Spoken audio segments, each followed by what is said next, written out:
How to change date format in Excel. Hi everyone, it's Sophia to assist you today without any delay. Let's jump right in.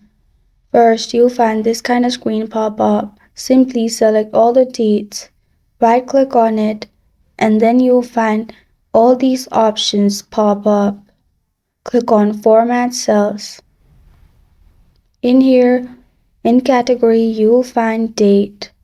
Simply select the type you want, which is date, month, and year.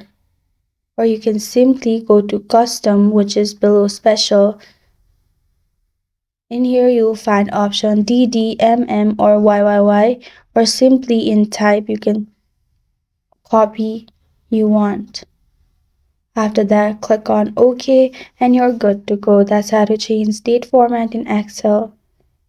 Thank you for joining me today. If this video helps you out, please leave a like and subscribe for more. Got a question or want to suggest a topic? Comment below. I am Sophia signing off until next time.